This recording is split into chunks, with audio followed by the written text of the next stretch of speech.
Jacques Mézard, le président du groupe RDSE au Sénat, est l'invité de Preuve par Trois. Bonsoir. Bonsoir. Et merci d'être avec nous donc, pour ce rendez-vous de Public Sénat avec l'agence France Presse, représenté ce soir par Jean-Louis Prévost. Perrine Tarnaud nous rejoindra bien sûr en fin d'émission pour évoquer notamment l'un des grands combats des radicaux, Jacques Mézard, la laïcité, dont on débat à nouveau aujourd'hui régulièrement. Mais avant d'évoquer notamment la situation en Grèce, le vote aujourd'hui de la loi Macron, ultime recours donc à l'article 49.3 par Manuel Valls, qui affirme que c'est un coup de jeune pour l'économie. Est-ce que vous partagez son enthousiasme?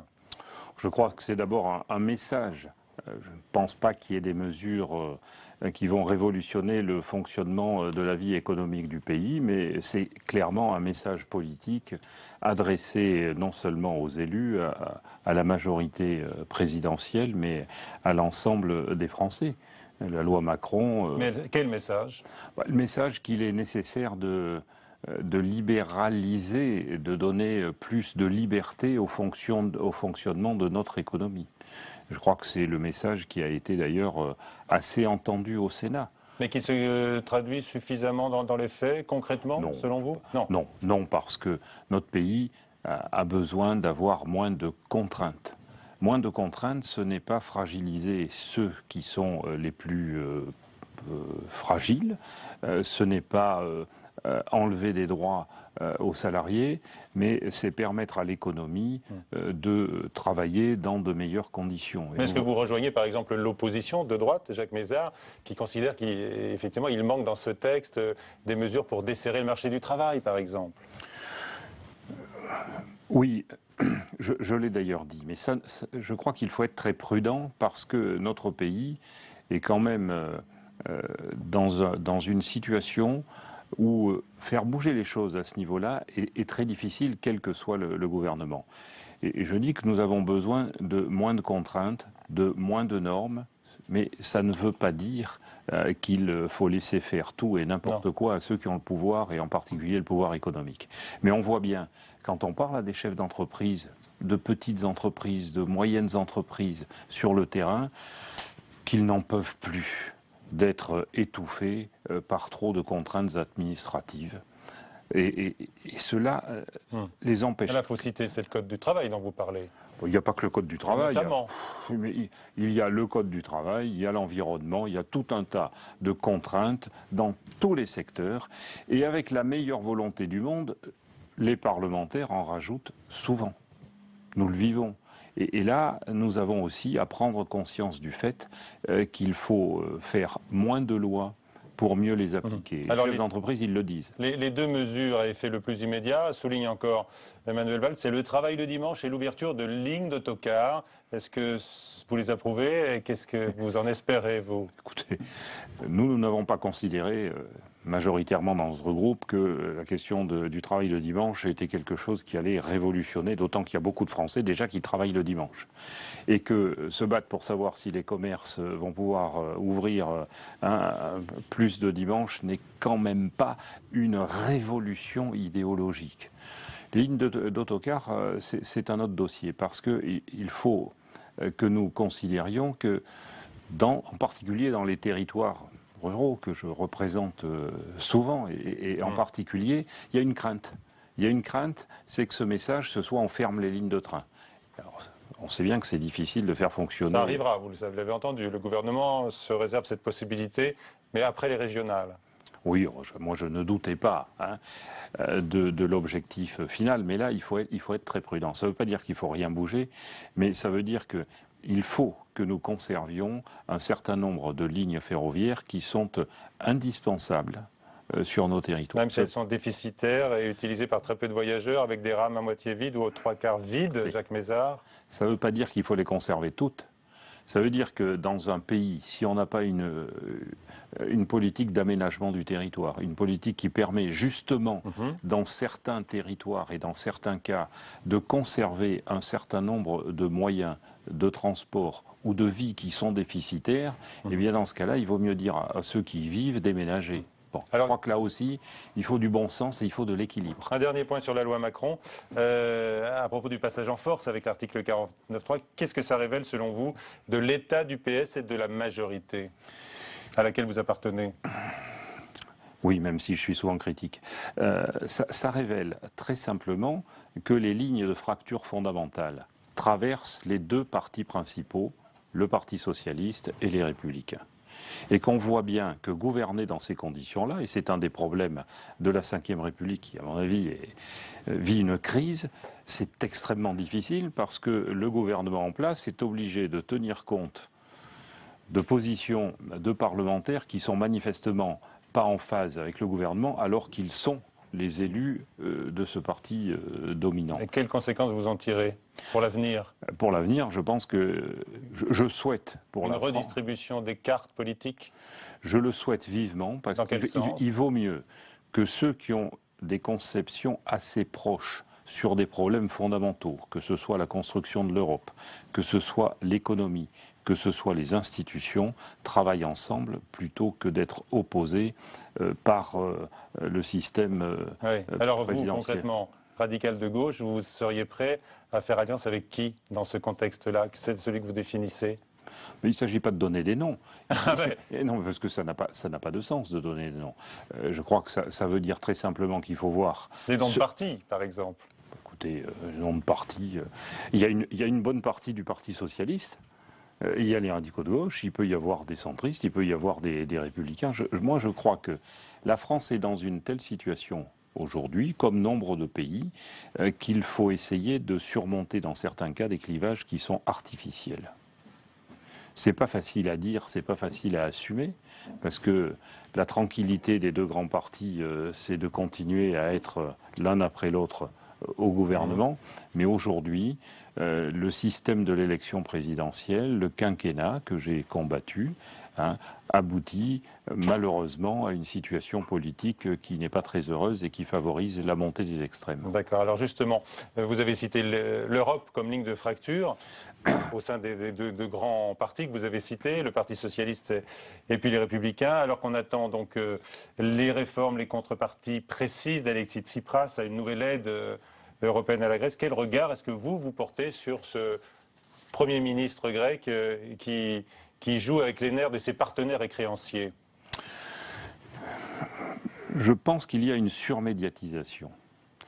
Ce que l'on a vu dimanche soir avec des chaînes en continu n'arrêtant pas de parler du Premier ministre grec, de ce qu'il avait fait.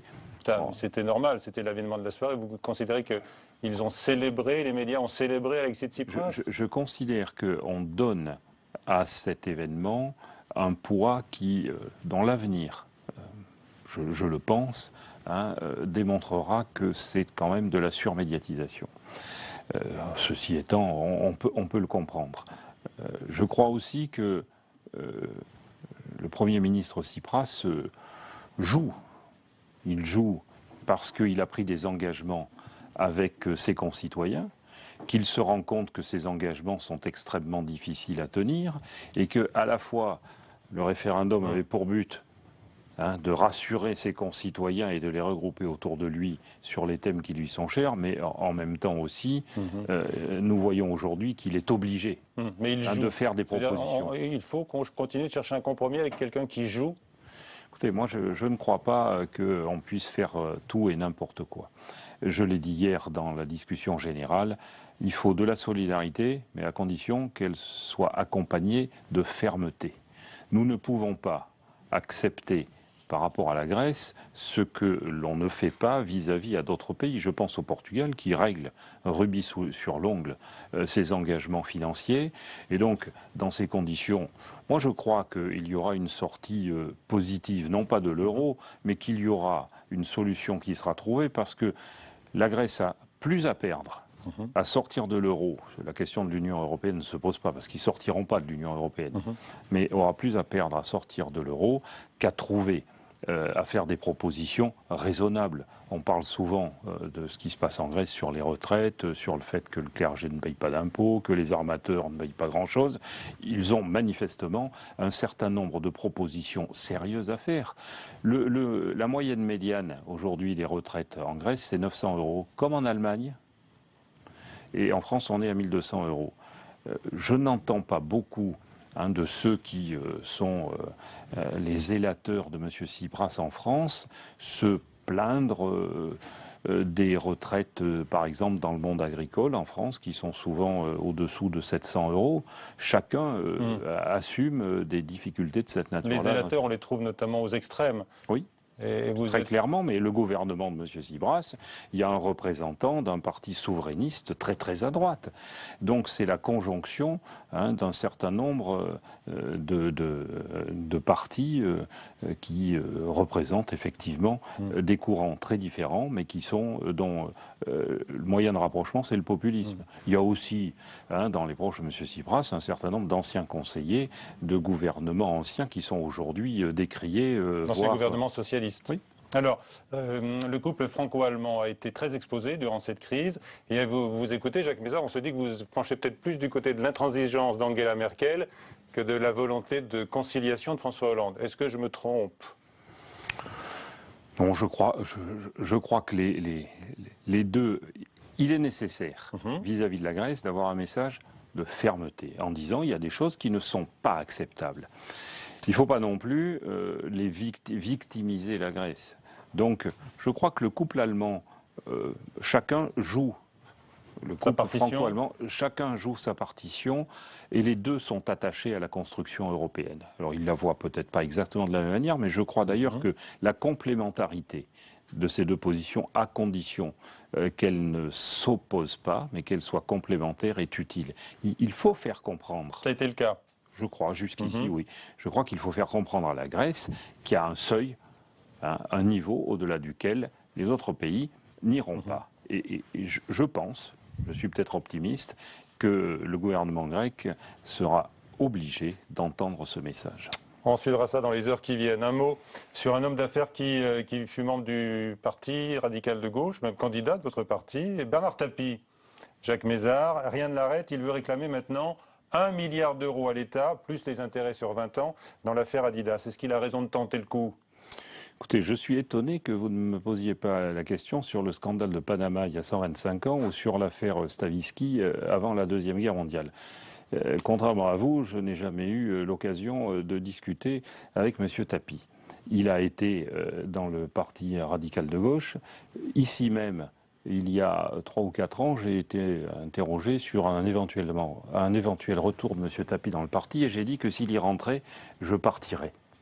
Donc je n'ai pas d'autres commentaires à faire. Aucun commentaire si on met de côté son étiquette politique, même ancienne, sur le fait... Je n'ai jamais, en tout cas, accepté personnellement le mélange de l'affairisme et de la politique. Est-ce décent, selon vous, de sa part, de réclamer cette somme colossale, sachant qu'il avait déjà reçu ce chèque de plus de 400 millions d'euros de Bercy? Rien n'est décent dans le mélange de l'affairisme et de la politique. Voilà, c'est dit, avec force.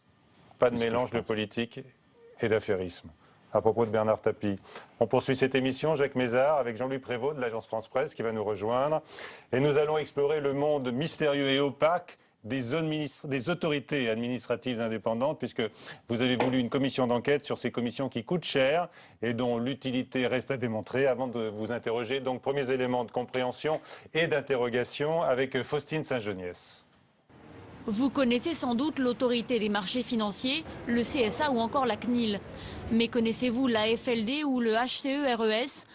Des autorités administratives indépendantes comme celle-ci, il en existe une quarantaine en France. Mais à quoi servent-elles? C'est l'une des questions que pose la commission d'enquête sur ce sujet au Sénat, créée en avril dernier à la demande des radicaux de gauche. Le moment est probablement venu de s'intéresser, de se poser la question, est-ce qu'il faut continuer à multiplier les hautes autorités? Qu'est-ce que ça veut dire, à la fois en termes d'allocation des finances publiques, et qu'est-ce que ça veut dire aussi en termes de pouvoir? Qui gouverne? Objectif donc, défricher cet amas d'autorités en tout genre. Certaines disposent de moyens financiers propres, certaines peuvent exercer des sanctions. La commission mène donc des auditions tous azimuts. Mais à chaque fois, les intéressés répondent la même chose. L'initiative des sénateurs est bonne, mais pas question a priori de toucher à leur entité, indispensable selon eux. Les questions qui m'ont été posées n'étaient nullement une remise en cause du rôle du CSA en tant qu'autorité administrative indépendante. Ce débat nous a permis d'avoir un échange et sur les fondements de l'institution et sur son actualité récente. Difficile de faire bouger les lignes sur ce thème, véritable serpent de mer. En 2010 déjà, un rapport parlementaire épinglait ces autorités administratives indépendantes. Son auteur, le député socialiste René Dosière. Toutes sont maintenant soumises à un contrôle et aux normes budgétaires qui s'appliquent aux administrations. Bon, ce qui n'était pas le cas avant. Mais si certaines de ces recommandations ont été prises en compte, cela reste encore très insuffisant à son goût. Il y a un certain nombre d'autorités qui n'ont plus d'utilité, qui pourraient disparaître. Je crois qu'il faut que les parlements regardent de beaucoup plus près le fonctionnement, l'activité de ces autorités indépendantes pour pouvoir, à ce moment-là, modifier les règles, voire faire disparaître ou regrouper celles qui ont besoin de se retrouver avec d'autres. Davantage de contrôle par le Parlement lui-même, une piste qui pourrait être reprise par les sénateurs. Reste à savoir si ce nouveau rapport sera suivi des faits. Alors, on a envie d'en savoir plus sur ces administrations, enfin ces organismes avec vous, Jean-Louis Prévost. Vos questions à Jacques Mézard, qui sont-elles? Lesquelles faut-il éliminer prioritairement? Bonsoir, Monsieur Mézard. Oui, ces fameuses autorités administratives indépendantes, alors à votre avis, est-ce qu'elles sont aussi trop nombreuses et lesquelles vous voudriez supprimer? On n'en est pas à la liste des suppressions. J'ai voulu qu'il y ait une commission d'enquête du Sénat pour que nous puissions faire véritablement le point sur ces autorités administratives indépendantes. Aujourd'hui, il y en a 42. La première a été créée en 1979. Ça fait donc pratiquement une par an. Et si ça continue, on n'aura plus assez de conseillers d'État, de conseillers à la Cour des comptes ou à la Cour de cassation pour remplir les collèges de ces autorités administratives indépendantes, parce qu'il y a quand même souvent les mêmes personnes, ou en tout cas le même type de personnes qui y siègent. 42, c'est beaucoup. C'est l'expression du délitement du pouvoir de l'État. Et moi, en républicain assez jacobin, je le concède, je considère que ce n'est pas une bonne chose. Et que là-dedans, il y a de tout comme autorité administrative indépendante, avec des moyens de fonctionnement extrêmement différents, des moyens financiers extrêmement différents, et certaines qui ont pris au cours de ces dernières années un pouvoir considérable. On voit aujourd'hui les problèmes du CSA, je ne reviendrai pas là-dessus, on aura l'occasion d'y revenir d'ici le mois de septembre. L'autorité de la concurrence, à laquelle la loi Macron donne encore plus de pouvoir, son président nous a expliqué... Il veut plus de moyens, plus de pouvoir, lui aussi. Il a mis 1 milliard d'euros d'amende. Qui peut en faire autant en France? C'est quand même pas mal. C'est pas, Justement, inutile pour les consommateurs. C'est au profit du consommateur, c'est contre les ententes entre les distributeurs et les producteurs. Qui siège dans ces autorités administratives dites indépendantes? Et ça, c'est une question de fond. Et alors, vous pensez que ce sont des représentants des industries ou de la distribution qui siègent à la autorité de la concurrence? Qui devraient. Écoutez, vous lirez, parce que je ne vais pas aujourd'hui déflorer les conclusions d'un rapport qui est en cours, mais il suffit de voir qui siège dans les collèges pour se poser un certain nombre de questions. Il y a des autorités administratives indépendantes qui sont utiles et dont le statut ne doit pas être mis en cause. Je pense aux défenseurs des droits, je pense à la CNIL, ensuite les regroupements, c'est autre chose.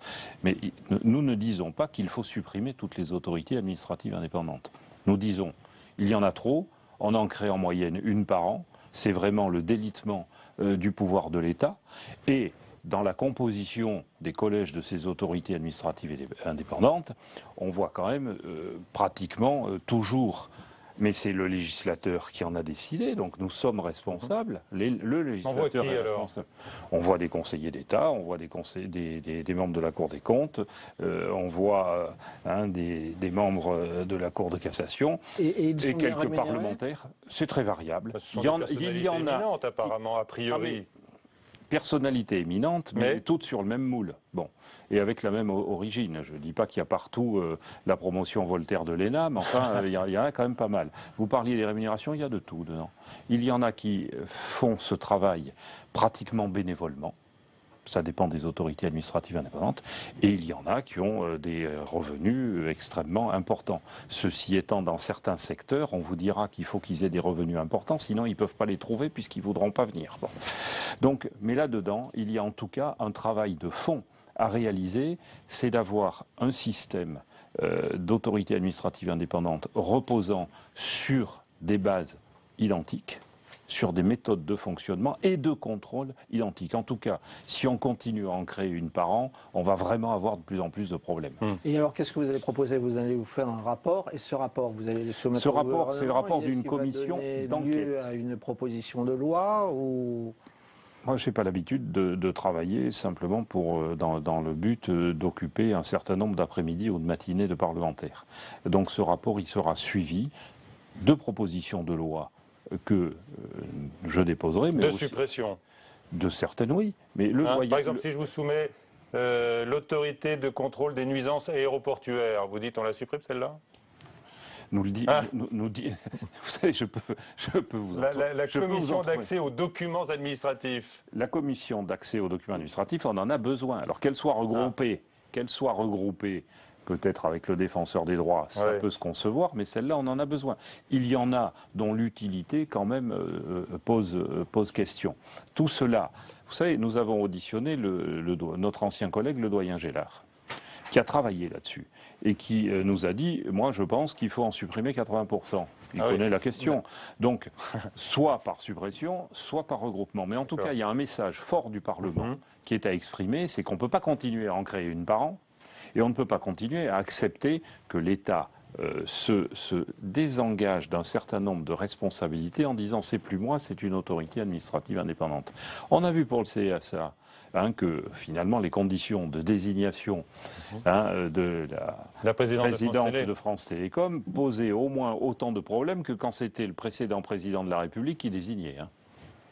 Donc ça laisse à réfléchir. Est-ce que vous vous dites qu'on pourrait supprimer le CSA? Je n'ai pas dit ça. Non. Non, mais on a besoin d'une structure qui ne puisse pas être soumise à la suspicion.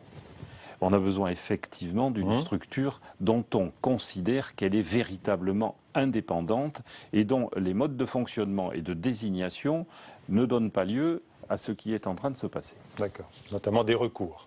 Tout à fait. Mais est-ce que vous ratez pas un peu votre cible? Parce qu'à côté de ces autorités administratives indépendantes, il y a aussi toute une série de commissions administratives. Là, on a par exemple Mme Pellerin qui vient de créer un haut conseil de la photographie. Monsieur Prévost, vous avez parfaitement raison. Mais déjà, auditionner 42 autorités administratives indépendantes dans le cadre d'une commission d'enquête, c'est pas mal. Et moi, si vous voulez mon avis là-dessus, je vous le donne. Et si vous me posez la question, c'est que vous le souhaitez, mon avis. J'en ai assez, je le dis constamment, de la création de hautes autorités dans tous les domaines. C'est absolument invraisemblable, inacceptable. Nous avons quand même réussi ce matin à la commission mixte paritaire sur la loi NOTRe de réforme territoriale à supprimer le projet de haut conseil des territoires. Mais il faut arrêter. Mais on a l'impression aujourd'hui que chaque ministre veut son haut conseil. Il faut dire que quand ensuite on y met des représentants dedans, on peut faire plaisir à pas mal de gens. Mais c'est pas comme ça qu'on peut faire avancer l'administration française et les intérêts. Alors la loi NOTRe, justement, c'est une simplification administrative là au niveau des collectivités. Non. Pour vous, non. Tout est à refaire. Il faudra recommencer. Non, je crois que les élus locaux en ont assez de l'instabilité. De ces réformes qui n'arrêtent pas. Parce que la réforme, c'est bien, si c'est mieux qu'avant. Mais en tout cas, si c'est la réforme en continu, je peux vous dire que les élus locaux, moi je cumule et je suis fier de cumuler une fonction parlementaire et une présidence de communauté d'agglomération, je peux vous dire que les élus locaux, la réforme territoriale, ils en ont jusque-là, ils disent stop, stop, stop. Maintenant, évidemment, si elle n'est pas parfaite, on sera bien obligé dans l'avenir de corriger un certain nombre d'effets. Mais vous, par exemple, est-ce que vous vous êtes fait à la fusion de l'Auvergne et de Rhône-Alpes? Non, je ne m'y suis pas fait, mais la loi est la loi. Bon, je ne m'y suis pas fait parce que c'est absurde. On ne reviendra pas en arrière. Ça, vous savez, c'est vous qui le dites. Quand il y a des décisions absurdes qui sont faites, il est quand même possible d'envisager que dans l'avenir, on modifiera certains errements, parce que vous m'expliquerez comment on peut fonctionner quand on est à 11 heures aller-retour par le train ou 9 heures aller-retour par la route de la métropole régionale. Si c'est ça la recherche de la proximité, on peut faire mieux. Hein. Et il y a manifestement un mépris d'un certain nombre de territoires ruraux qui est la caractéristique de ces décisions, je n'ose pas dire à caractère francilien, mais bon. Alors au sujet des régions, on a quand même les élections régionales en décembre qui sont redoutées par le pouvoir qui n'a depuis 2012 qui n'a subi que des échecs. Vous craignez un nouvel effet de balancier avec une percée du Front National ? Ce qui se passe depuis 2 ans est l'illustration de conséquences de certains choix qui ne nous ont pas paru à nous opportuns. Nous l'avons dit sur les institutions, sur la réforme territoriale. Et il y a manifestement aussi des systèmes électoraux qui favorisent l'expression des populismes. Vous savez, faire voter nos concitoyens sur les élections européennes dans des circonscriptions qui n'ont aucun sens, ce qui fait qu'ensuite, ils ne voient jamais un député européen sur le terrain, qu'il n'y a jamais un débat dans nos départements sur les programmes européens, qu'on les voit une fois quand ils sont en campagne électorale et plus ensuite. Et ce qui va se passer pour les régionales, c'est un peu la même chose.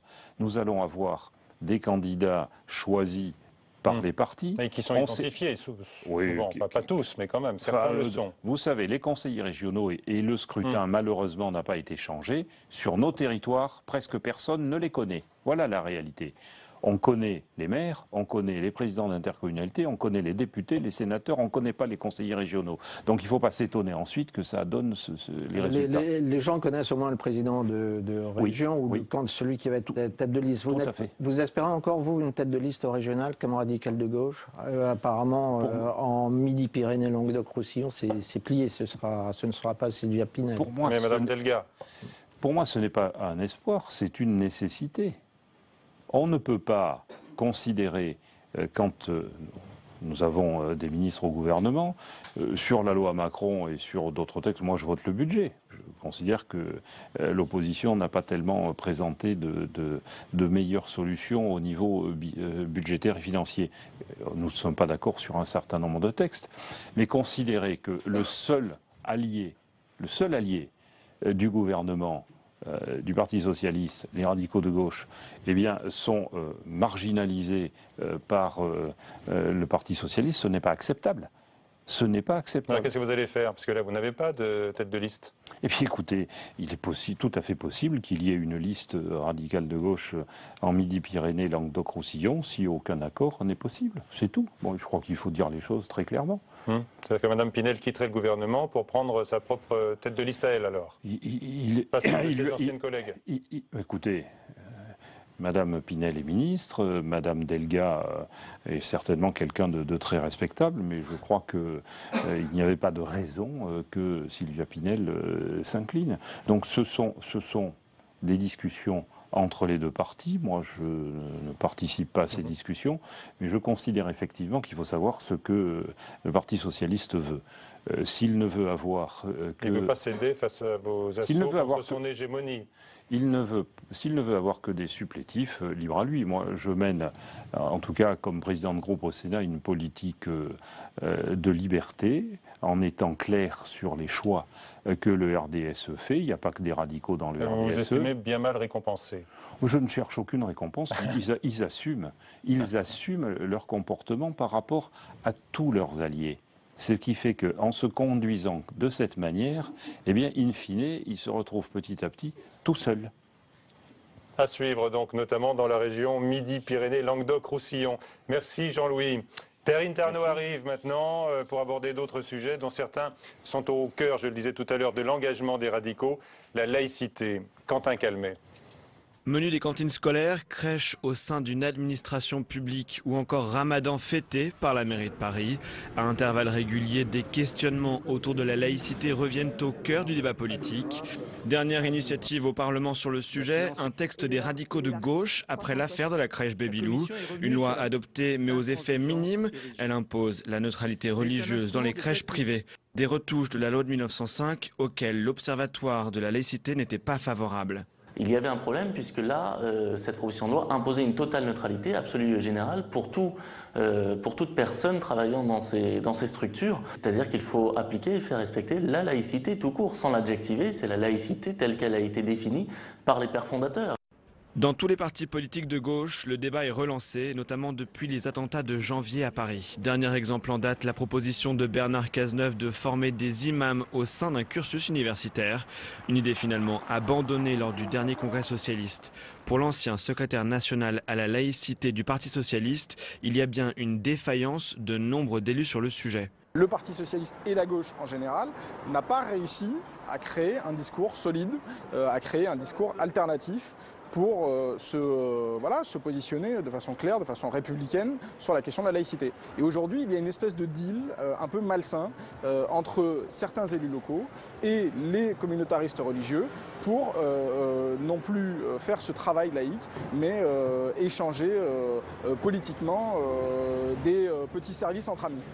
Autre reproche adressé aux politiques par la Ligue des droits de l'homme, la laïcité est souvent instrumentalisée par le personnel politique pour discriminer davantage que pour inclure. Pour une organisation de défense des droits de l'homme, l'instrumentalisation de la laïcité comme moyen de débat politique, non pas sur des questions de principe de la République, mais comme une espèce d'arme utilisé pour dénoncer l'autre, pour le discriminer, c'est quelque chose de gravissime. Enjeu des prochains mois, éclaircir la position de chacun sur le sujet, car un parti est en embuscade sur ce thème, le Front National. Voilà, sur ces questions, Perrine Tarnaud, bonsoir. Bonsoir Michel. Vos questions à Jacques Mézard, on va tenter de vous entendre. Là, une petite extinction. Je suis désolée. Est-ce que vous estimez, Jacques Mézard, qu'aujourd'hui la laïcité est en danger ? Oui, bien sûr. Et notamment remise en cause par certains partis politiques. On voit que certains élus de gauche, il y a une dérive autour de la laïcité. Bien sûr, je disais tout à l'heure qu'il y avait des lignes de fracture fondamentales à l'intérieur des grands partis. Sur ce sujet-là, nous n'en avons pas de fracture chez nous. Car je peux dire que nous sommes le parti de la laïcité. C'est un élément fondateur de notre vie politique, de tout ce que nous avons fait depuis que nous existons. Et ce qui me fait mal, moi, qui suis profondément laïque, c'est de voir reprendre l'idée de la laïcité par les extrêmes. Ça, c'est aussi en partie de notre responsabilité. Et parce que les grands partis politiques français l'ont abandonné, notamment le Parti socialiste. Tout à fait, mais nous aussi, nous n'avons pas été suffisamment forts. Nous ne nous sommes pas suffisamment fait entendre depuis des années, alors que nous avons la conviction que la laïcité à la française est quelque chose d'essentiel et encore plus aujourd'hui. Et que le principe en est simple.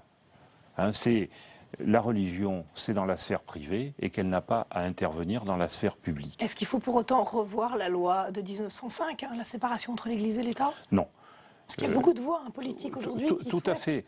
Mais là, ce serait une erreur fondamentale.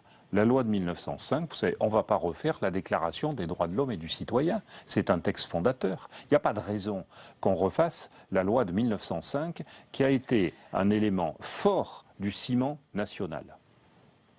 Mais il y a quand même des maires qui expriment un certain malaise, notamment dans le financement des cultes, pour financer par exemple la construction de mosquées. Il y a des maires, des élus, par exemple de banlieues parisiennes, qui sont un petit peu obligés de biaiser, de construire des salles polyvalentes qui ensuite deviennent des lieux de culte. Qu'est-ce que vous leur répondez ? Comment les aider ? Mais écoutez, il y a des principes.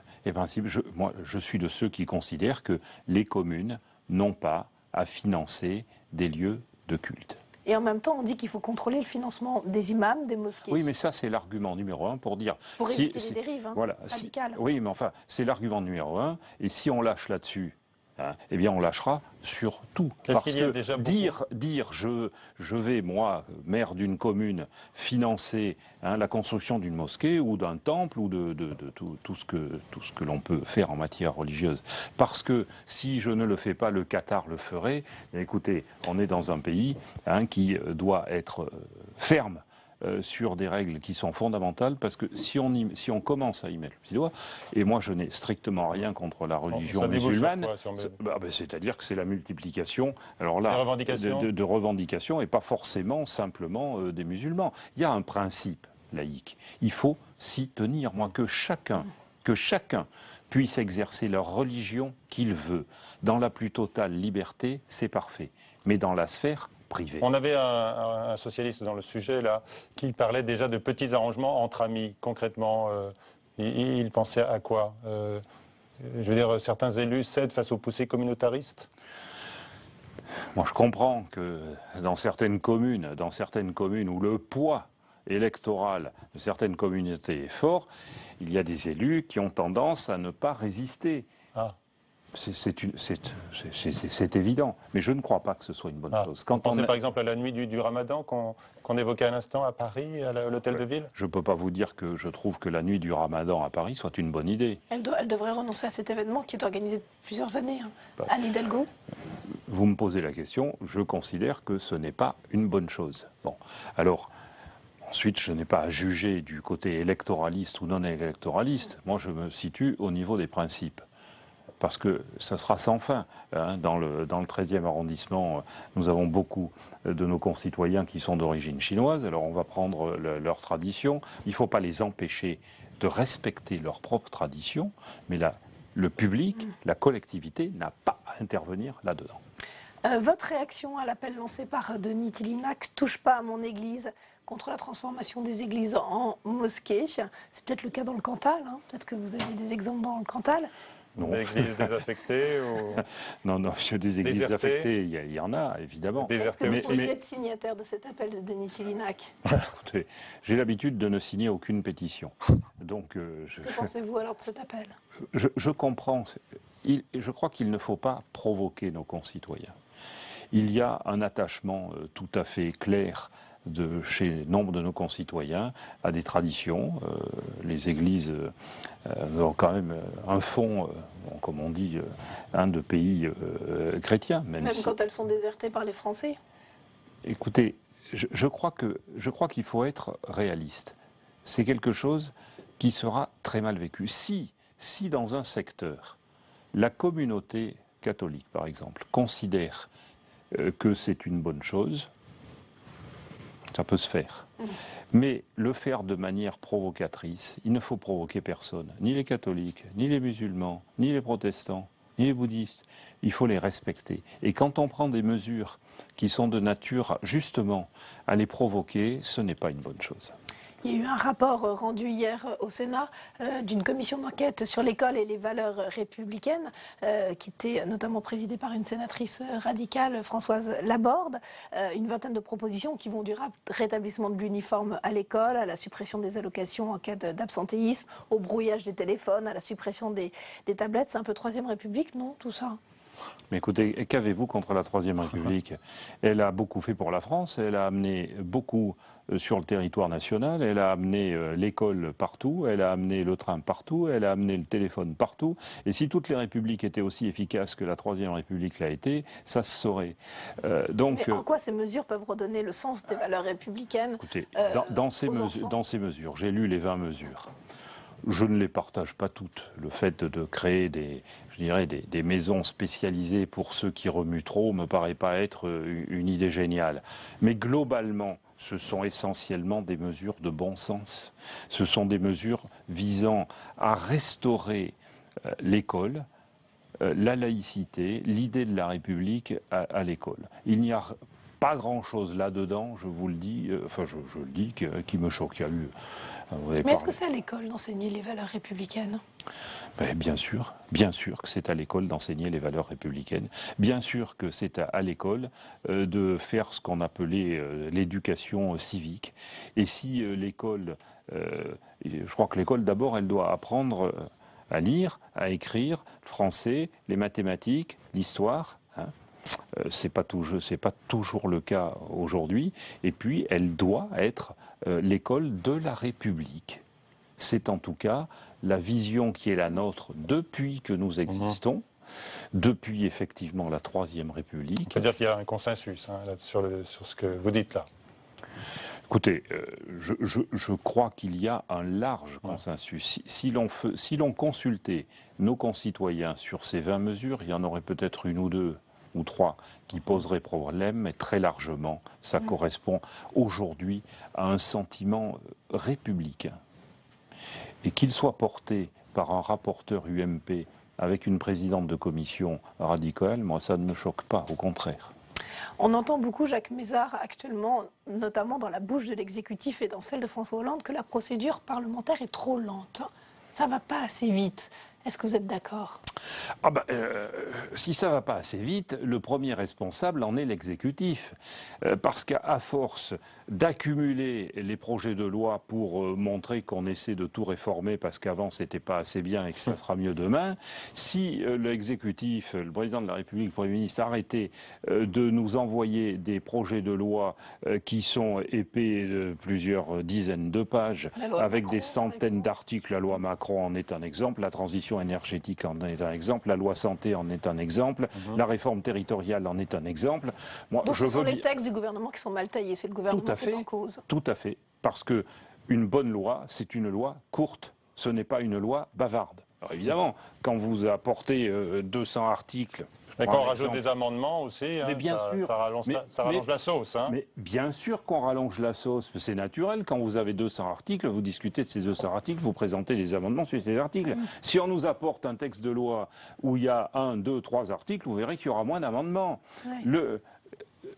Nous sommes dans un système qui est à bout de course par rapport à ça. Mais la responsabilité de la durée de la loi, elle incombe d'abord à l'exécutif. À bout de course, ça veut dire qu'il va y avoir des réformes institutionnelles alors ? Est-ce que vous craignez que sous cette petite musique ambiante de procédure parlementaire trop lente, c'est le bicamérisme qui pourrait être visé, menacé ? Nous savons bien, nous avons entendu les propos du président de l'Assemblée nationale, M. Bartolone. Il n'aime pas le Sénat, il veut le supprimer. C'est d'ailleurs d'un goût douteux. Oui, il va bientôt quitter l'Assemblée pour faire campagne. Mais oui, il était à fond pour le non-cumul. Donc, il nous démontre, en étant à la fois président de l'Assemblée nationale et candidat pour être président de région, qu'entre le discours et l'action, pour un certain nombre des responsables politiques, il y a une grande nuance, oui. François Hollande pourrait convoquer un congrès en 2016, début 2016, pour notamment faire ratifier la charte sur les langues régionales. Est-ce que vous voterez pour ? Le texte va arriver au Sénat à l'automne. À titre personnel, non. Et ce n'est pas la position de notre groupe ? Écoutez, chacun est libre. Chacun est libre, c'est une caractéristique non, mais ça veut dire que si vous, déjà, vous votez contre, il perd des voix à gauche et donc il aura du mal à avoir une majorité de 3/5. C'est une position très personnelle. Parce que vous êtes contre l'idée que l'on valorise les langues régionales au détriment je crois qu'aujourd'hui... de ce qu'on a appelé l'unicité de la République, de la langue nationale. Oui, je le concède, moi, qu'on puisse enseigner des langues régionales, qu'il y ait des moyens apportés par certaines collectivités pour les langues régionales, ça ne me choque pas. Mais aujourd'hui, où on voit que l'apprentissage de la langue, l'apprentissage du français pose tellement de problèmes, est-ce que c'est vraiment aujourd'hui qu'il faut se lancer là-dedans ? Je ne crois pas. Donc, vous lui conseillez de ne pas faire de congrès là-dessus ? Il fera... François Hollande. Il me demande rarement conseil, même jamais, et je ne me permettrai pas de... Jamais. Du tout. Du tout ? Il pourrait consulter quand même les radicaux de gauche. Oui, je ne doute pas qu'il consulte le président du Parti radical de gauche. Mais je suis le président du RDSE, c'est différent. Merci Jacques Mézard d'avoir été avec nous aujourd'hui. Merci à vous. Merci Perrine, allez vous soigner. Ouais, j'y cours. À très vite, bonsoir à tous.